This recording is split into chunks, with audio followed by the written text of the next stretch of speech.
시청자 여러분 안녕하십니까. 평일 저녁 7시 지역 이슈의 생생한 흐름을 한눈에 보여드리는 생방송 TBS7 시작합니다. 국내 코로나19 확산세가 누그러지면서 위중증 환자 수가 이틀째 700명대를 유지했습니다. 오늘 0시 기준 위중증 환자 수는 전날보다 6명 줄어든 780명으로 집계됐습니다. 신규 확진자 수는 전날보다 92명 늘어난 3,097명으로 닷새 연속 3,000명대를 기록했습니다. 다만 오미크론 변이 바이러스의 유행으로 전 세계적으로 확진자 수가 급증하면서 해외 유입 확진자 수는 꾸준히 늘고 있습니다. 오늘 0시 기준 해외 유입 확진자는 284명으로 역대 두 번째로 많은 수치를 기록한 전날보다 또다시 45명 늘었습니다. 현재 국내 오미크론 변이 점유율은 12% 수준으로 방역당국은 이달 안에 오미크론 변이가 기존 델타 변이를 뛰어넘고 우세종이 될 가능성이 높다고 보고 있습니다. 이에 정부는 이르면 이번 주 중 오미크론 관련 방역관리와 의료대응체계 전환 계획을 발표할 방침입니다. 정부는 사회적 거리두기 완화와 관련해서는 긍정적 신호와 위험 요인이 상존한다며 종합적인 검토가 필요하다는 입장을 내놨습니다.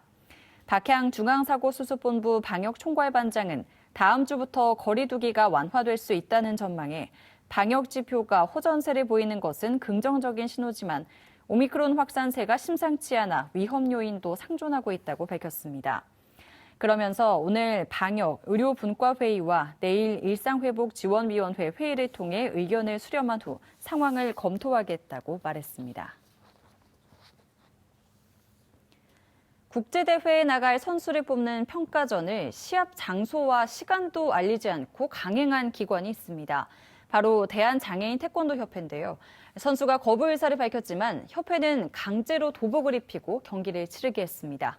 어찌 된 일인지 양아람 기자가 보도합니다. 지난해 10월 초 전북 익산에서 2022년 장애인 태권도 국가대표 선발대회가 열렸습니다. 그런데 한 달여 뒤 모집 요강에는 없던 국가대표 최종 평가전이 치러집니다. 김현 선수를 포함해 단 두 선수가 시합을 했는데 김 선수는 사전에 그 어떤 공지도 받지 못했습니다. 대한장애인 태권도협회는 당시 충북의 한 대학에서 국가대표 훈련 중이던 선수들을 경기장에서 나가게 한 뒤 두 선수만 남겨놓고 시합을 치르게 합니다. 김 선수는 거부했지만 협회는 선수에게 맞지도 않는 도복을 강제로 입혔습니다. 선수 훈련을 하러 내려왔는데 학생들 도복을 가져와서 저한테 맞지도 않는 도복을 입히고 그 학교 마크가 있는 도복을 테이핑으로 다 가리고 보호대 같은 것도 억지로 착용시키고. 더 이해가 안 갔던 건 10월 국가대표 선발전에서 1위를 했는데 최종 평가전을 또 치른다는 거였습니다. 게다가 심판은 최소 3심제로 구성돼야 하지만 경기에 들어온 심판은 둘뿐이고 영상 판독관도 경기부 요원도 기록원도 없었습니다. 모두 규정 위반입니다. 협회는 경기장에 함께 들어가야 하는 소속팀 지도자에게조차 평가전이 열린다는 사실을 알리지 않았습니다. 저 선수한테 들었습니다. 선수한테 경기 다 끝나고 이 어처구니 없는 경기를 했다. 오심으로 인해서 지도자가 또 소총이나 영상 판독을 실시해야 되는데 불구하고 지도자도 없고 이거는 경기 성립이 안 되는 거죠. 협회는 이 같은 지적에도 아무 문제가 없다는 입장입니다. 또 이상한 건 경기장에는 2022년 국가대표 최종평가전이라는 현수막이 걸려 있었는데 협회는 이 경기가 장애 등급 통합에 따라 터키 세계선수권대회에 출전하는 일부 선수를 탈락시키기 위한 자체 평가전이라고 설명한 점입니다. 그리고 경기를 거부했던 김 선수는 결국 터키 세계선수권대회 출전 선수에서 제외됐습니다. 대회 출전 여부를 가를 수 있는 장애 등급 통합 지침은 세계대회를 준비하기 위해서는 꼭 알아야 할 정보입니다. 하지만 협회는 이를 제대로 공지하지도 않았습니다.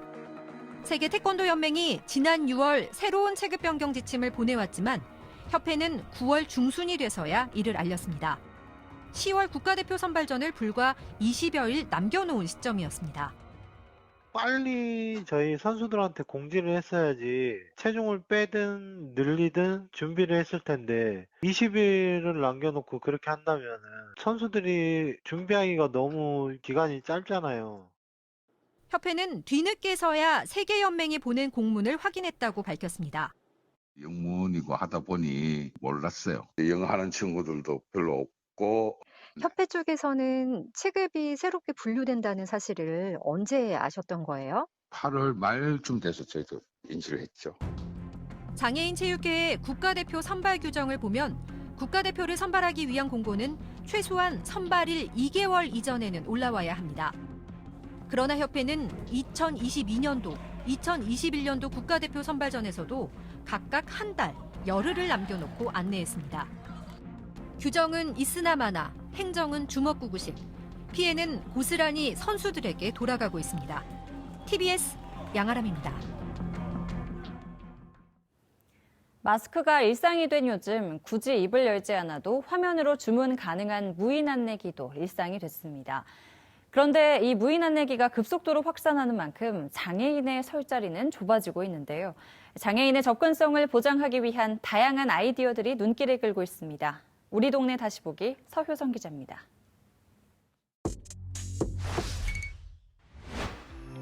조금 더 편리한 일상을 위해 도입된 키오스크는 코로나19 대유행 이후 비대면 서비스가 가속화되면서 더 빠르게 확산하고 있습니다. 하지만 키오스크의 매끈한 화면은 점자로 세상을 읽는 시각장애인이나 손이 불편한 뇌병변 장애인에겐 두려운 유리벽일 뿐입니다. 휠체어를 탄 사람은 손도 닿지 않는 높은 키오스크. 은행에도 이렇게 휠체어가 맞는 없고요. 또 이마트나 시장에서도 키오스크를 많이 쓰는데 그것도 이용을 못하고 겨우 다가가 손을 뻗어도 점자가 없어 빈손으로 뒤돌아서는 경우가 대부분입니다. 숫자 패드 숫자 이렇게 누르는 곳이나 이런 데에 점자가 부착되어 있지 않아가지고 일단 카드를 넣는 곳이든 뭐 현금을 넣는 곳이든 그런 곳들이 어디에 있는지를 다 알 수가 없어요. 정부는 장애인들의 불편을 줄이기 위해 키오스크 표준 규격을 만들었지만 도입까지 강제할 수는 없어 무인 민원 발급기에만 겨우 적용되고 있습니다. 모바일이나 PC, 웹 같은 경우는 그 국가 표준을 준수해야 되는 그런 의무 규정이 있는데 키오스크는 그런 규제가 없어요. 그래서 정부에서 발표한 그 국가 표준도 이제 권장하는 정도이고. 이런 가운데 서울 강남구와 동대문구를 비롯한 일부 지방자치단체에서는 장애인도 혼자서 사용할 수 있는 배리어 프리 키오스크를 도입하기 시작했습니다. 가까이 다가가면 이용자의 키에 맞춰 키오스크가 자동으로 움직이고 편의에 따라 점자 모드와 음성 모드를 선택할 수 있습니다. 점자 모드를 선택하면 원하는 부서를 찾아가는 길을 촉지도를 통해 보여주고 음성 모드에서는 구청 주변 버스 정류장의 버스 도착 정보를 실시간으로 들을 수 있습니다. 강남구청 앞 정류장, 정류장 번호는 23206, 강남 08번 버스 11분 후 도착, 242번 버스 9분 후 도착. 실제로 키오스크를 이용해본 시각장애인 최상민 씨는 별도로 이어폰을 가지고 다니지 않아도 점자 패드를 이용해 업무를 볼 수 있어 편리하다고 말했습니다. 민원이나 아니면 뭐 어떤 사무를 보기 위해서 사무실을 찾아가야 되는데 그게 어떤 곳에 있는지 한눈에 확인할 수 있고 일단 점자 디스플레이가 있어가지고 어떻게 가면 되는지까지 약도, 촉지도 이런 걸로 표시가 되니까 쉽게 확인할 수 있는 것 같아요.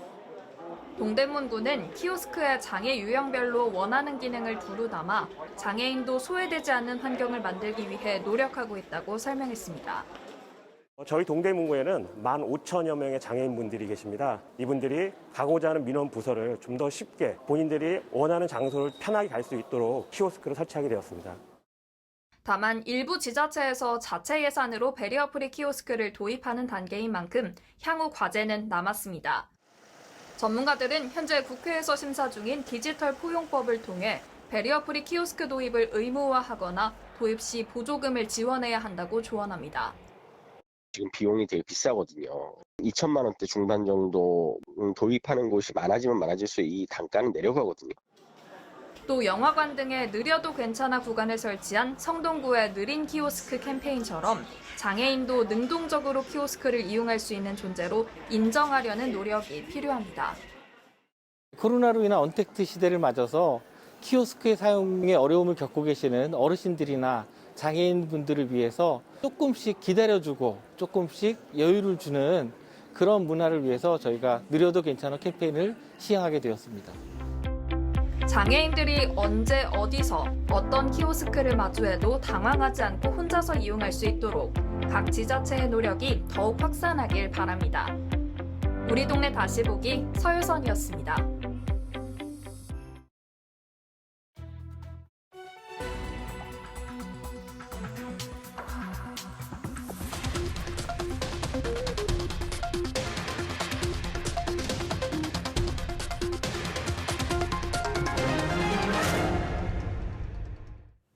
국내에서 방역 패스를 두고 논란이 이어지고 있죠. 프랑스에서는 백신 패스 정책에 항의하는 시위가 계속되고 있습니다.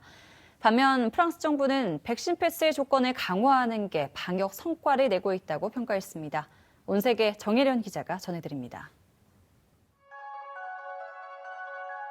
한 프랑스 의원이 백신 패스 도입에 반대하는 사람들에게 이른바 해초 테러를 당하고 있습니다. 프랑스령 생피에르 에미클롱 섬을 지역구로 둔 스테판 클레로 하원 의원.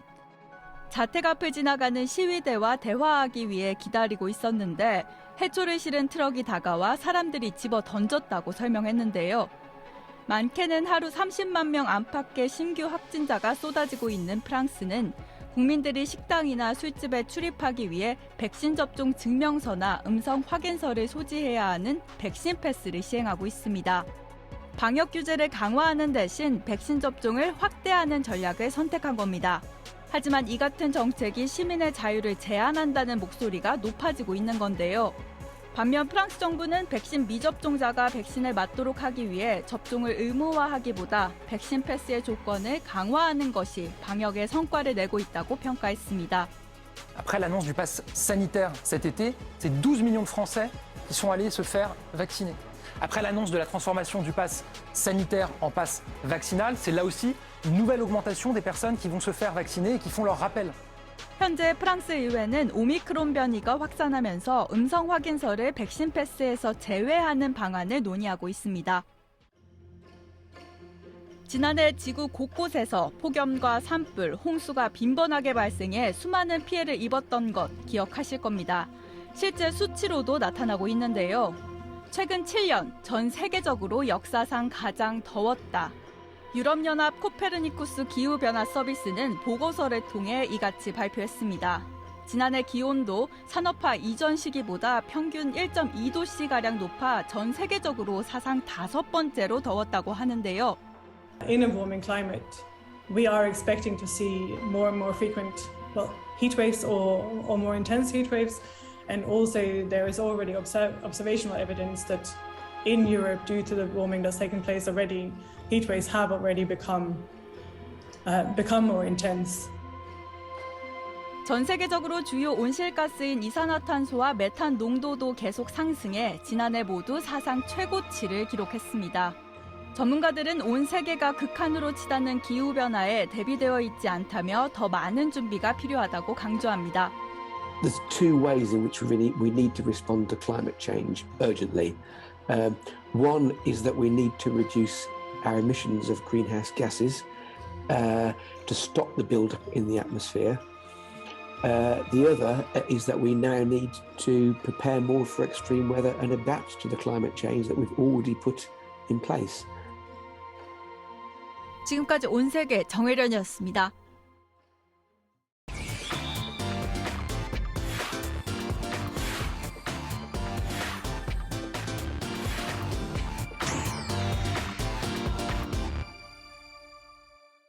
사진으로 픽한 오늘의 이슈 픽앤픽입니다. 첫 번째 사진입니다. 새해 첫날 빙판 위에 버려졌던 강아지, 떡국이의 모습입니다. 지난 1일 오후 2시 반쯤 탄도호 주변. 커다란 돌이 묶인 노끈에 매여 발버둥 치던 떡국이가 한 시민에게 극적으로 구조됐죠. 이 영하의 날씨도 날씨지만 얼음이 깨지기라도 했다면 떡국이의 생사는 장담하기 어려운 상황이었습니다. 떡고기를 방치한 50대 주인은 낚시를 하러 갔는데 강아지가 말을 듣지 않고 말썽을 피워 혼내주려 했다. 유기한 게 아니다라고 해명은 했지만 이것은 명백한 동물 학대, 동물 소유권 포기각서도 받아냈습니다. 새로운 주인을 기다리는 떡고기의 모습 궁금하시죠? 숙여졌던 귀도 제법 섰고요. 따뜻한 겨울 옷을 입고 있는 떡국이 그새 많이 자란 것 같습니다. 현재 새로운 주인과의 만남을 기다리고 있는데요. 떡국이의 제2의 견생은 얼음판이 아닌 꽃길이길 바랍니다. 여기 떡국이만큼 뽀얀 강아지 한 마리가 있습니다. 주인과 산책하는 듯 보이지만 산책이 아니라 학대였습니다. 서울 은평구의 한 거리.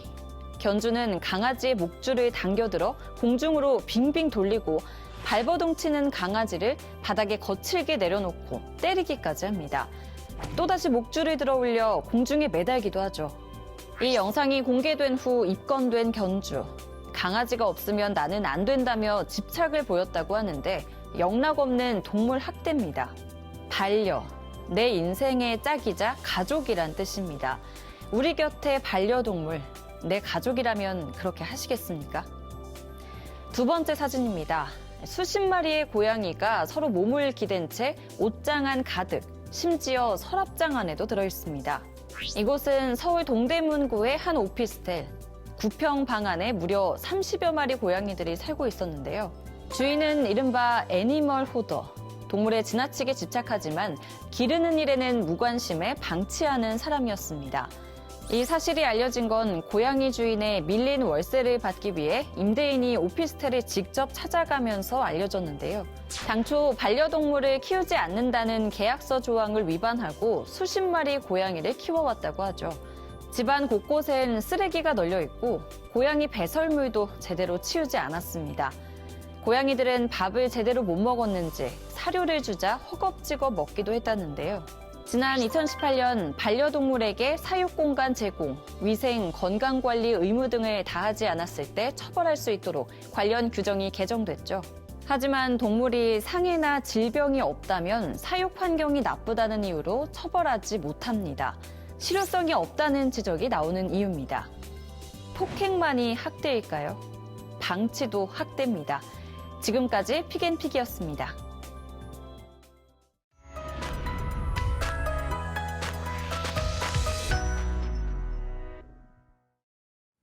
강한 추위가 이어지고 있습니다. 내일은 오늘보다 공기가 더 차가울 예정입니다. 내일 서울의 아침 기온은 영하 12도, 한낮 기온은 영하 3도로 예상됩니다. 미세먼지 걱정 없이 공기질은 깨끗하겠습니다. 당분간 대기 확산이 원활할 것으로 전망됩니다. 백화점이나 대형마트에도 방역 패스가 적용되면서 곳곳에서 고성과 실랑이가 빚어졌고 반대 시위가 거세지고 있습니다. 개인의 자유를 최대한 보장하며 불안감을 충분히 해소할 수 있는 방역.